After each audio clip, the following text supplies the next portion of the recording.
அண்மை செய்தியை பார்த்து வருகிறோம். அமைச்சர் ஐ பெரியசாமிக்கு எதிரான முறைகேடு வழக்கு விசாரணைக்கு இடைக்கால தடையானது விதிக்கப்பட்டிருக்கிறது. அது குறித்தான அண்மை செய்தியை பார்த்து வருகிறோம். அமைச்சர் ஐ பெரியசாமிக்கு எதிரான முறைகேடு வழக்கில் விசாரணைக்கு இடைக்கால தடை விதித்து உச்சநீதிமன்றம் உத்தரவு பிறப்பித்திருக்கிறது. அது குறித்தான அண்மை செய்தியை பார்த்து வருகிறோம். கூடுதல் விவரங்களை தருவதற்காக இணைக்கிறார் எமது செய்தியாளர் மதியழகன். மதியழகன், இது குறித்தான விவரங்களை வழங்கலாம்.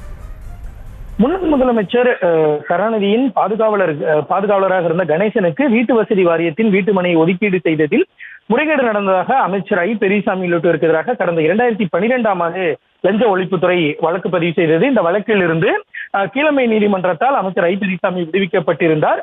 இந்த நிலையில் இந்த உத்தரவை தாமாக மறு ஆய்வுக்கு எடுத்து சென்னை உயர்நீதிமன்றம் விசாரித்தது. அதில் ஐ பெரியசாமி உள்ளிட்டோரை விடுவித்த உத்தரவை ரத்து செய்து விசாரணையை 3 மாதங்களுக்குள் முடிக்க வேண்டும் என்றும் உத்தரவிட்டிருந்தது. இந்த நிலையில் இந்த உத்தரவை எதிர்த்து அமைச்சர் ஐ பெரியசாமி சார்பில் உச்சநீதிமன்றத்தில் மேல்முறையீடானது செய்யப்பட்டிருந்தது. இந்த மனு இன்றைய தினம் நீதிபதி ரிஷிகேஷ் ராய் தலைமையிலான அமர்வில் விசாரணைக்கு வந்தது. அப்பொழுது கீழமை நீதிமன்றத்தில், அதாவது எம்பி எம்எல்ஏக்கள் மீதான வழக்குகளை விசாரிக்கக்கூடிய சென்னை மாவட்ட ஆட்சியர் அலுவலகத்தில் இருக்கக்கூடிய அந்த சிறப்பு நீதிமன்றத்தில் நடைபெறக்கூடிய வழக்கின் விசாரணையை ஒத்திவைக்க வேண்டும் என நீதிபதிகள் உத்தரவிட்டு இருக்கிறார்கள்.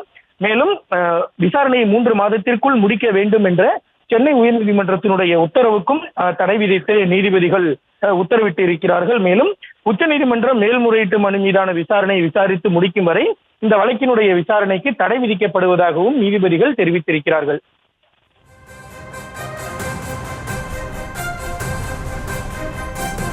தங்களுடைய விவரங்களுக்கு நன்றி மதியழகன்.